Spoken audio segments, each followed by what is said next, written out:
تو خدا ہے جو کسان کے بیج کو بڑھاتا ہے، تو جو بھی ہے خدا ہے جو ہر چیز بڑھاتا ہے۔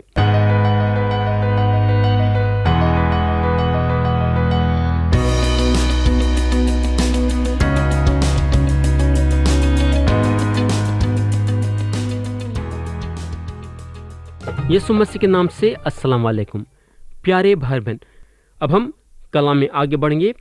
آپ لوگوں کو یاد ہوگا کہ گئے سو وقت ہم کورنتھیوں کے نام پولس رسول کا دوسرا خط باب 8 اور اس کی آیت 16 سے غور کرنا شروع کرے تھے اور باب 8 کو ختم کرے تھے۔ اس کے بعد ہم باب 9 اٹھائے تھے اور اس کے پہلے 8 آیتوں پہ غور کرے تھے۔ اب ہم کلام کے نئے حصے پہ آئیں گے اور پڑھیں گے آیت 9 اور 10۔ یہاں پولس بولتے ہیں، ذرا غور سے سنو۔ چنانچہ لکھا ہے کہ اس نے بخیر کی ہے، اس نے کنگالوں کو دیا ہے، اس کی رازبازی ابد تک باقی رہے گی۔ پس جو بونے والے کے لیے بیج اور کھانے کے لیے روٹی باہم پہنچاتا ہے، وہی تمہارے لیے بیج باہم پہنچائے گا اور اس میں ترقی کر دے گا اور تمہاری رازبازی کے پھلوں کو بڑھائے گا۔ تو میرے بھائی اور بہن، یہ باتیں زبور کی کتاب باب 112 سے لی گئی ہیں۔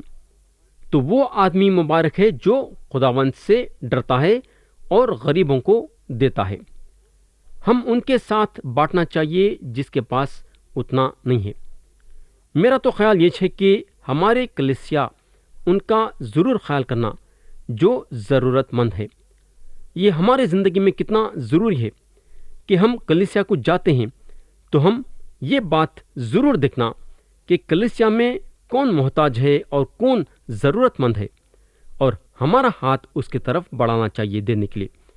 تو بولنے کا مطلب یہ ہے کہ خدا چاہتا ہے کہ ہم ہماری مٹھی ضرورت مندوں کے لیے کھولیں۔ کئی موقع ہمارے سامنے آتے ہیں لوگوں کے ساتھ بانٹنے کے لیے۔ کئی مسیح بھائی اور بہن کو جو ہے مہمان نوازی کرنے کی نعمت خدا کی طرف سے دی گئی ہے، اور یہ لوگ یہ نعمت کا استعمال کرنا چاہیے۔ اور یہ شک کی بات نہیں ہے کہ کئی مسیح بھائی اور بہن یہ نعمت کا اچھی طرح سے استعمال کر رہے ہیں۔ ان کے پاس ایک خاص طریقہ ہے اپنا گھر مہمانوں کے لیے کھولنے کے لیے اور ان کی اچھی طریقے سے دیکھ ریکھ کرنے کے لیے۔ زیادہ تر یہ لوگ اپنے مہمانوں کو پہلے کلیسیا میں لے کے جاتے ہیں تاکہ ان کا یسوع مسیح کی خوشخبری سنے ویسا، اور اس کے بعد اپنے گھر لے کے جاتے ہیں ان کو رات کا کھانا کھلانے کے لیے۔ میرے بھائی اور بہن، مسیح کے لیے گواہی بننے کا یہ ایک بہترین طریقہ ہے۔ ہم بار بار جو ہے موقع ڈھونڈنا چاہیے کہ ہم کیسا مسیح کے لیے گواہی بن سکتے ہیں۔ یہ ایک اچھا طریقہ ہے وہ لوگوں کے پاس پہنچنے کے لیے جو اکیلے ہیں اور جس کو صحبت کی ضرورت ہے۔ پولس رسول کسان کا مثال دیتے ہیں جو بیج پہ بیج بونے کے لیے شکتا نہیں، کیونکہ کسان اپنے دل میں یہ یقین ضرور کرتا ہے کہ اس کو ڈھیر سارے فصل ملیں گے۔ یہ ارادے سے انہیں جو ہے بیج کو زمین میں بوتا ہے۔ تو خدا ہے جو کسان کے بیج کو بڑھاتا ہے، تو جو بھی ہے خدا ہے جو ہر چیز بڑھاتا ہے۔ تو میری التجا یہ ہے کہ خدا کے کام کے لیے دینے کے لیے پیچھے مت ہٹو، بلکہ خدا کے کام کے لیے دینے کے لیے آگے بڑھو، کیونکہ اگر آپ خدا کے کام کے لیے دیں گے تو خدا آپ کو اس سے بھی زیادہ دیں گا۔ میرے بھائی، خدا پہ ایمان رکھو، یاد رکھو خدا کے کام کے لیے آپ کو دینے کے لیے ڈرنے کی ضرورت نہیں ہے۔ تو میرے دوست، یا میں اور ایک چیز یہ بتانا چاہوں گا کہ کئی لوگ ہیں جو خداوند کے کام کے لیے اتنا دیتے ہیں کہ اپنے گھرانے کا بالکل خیال نہیں کرتے، گھر کے خرچوں کے لیے بالکل نہیں دیتے ہیں، مگر یہاں خدا کا کلام اس بارے میں ہم کو خبردار کرتا ہے۔ اگر ہم تیموتھیوس کے نام پولس رسول کا پہلا خط باب 5 اور اس کی آیت 8 پڑھیں گے تو لکھا ہوا ہے، اگر کوئی اپنوں اور خاص کر اپنے گھرانے کی خبرگیری نہ کرے تو ایمان کا منکر اور بےمان سے بدتر ہے۔ میرے بھائی اور بہن، میں یہ آیت اور ایک مرتبہ پڑھنا چاہوں گا، اور میں چاہوں گا کہ آپ ذرا غور سے سننا، بڑی اچھی آیت ہے۔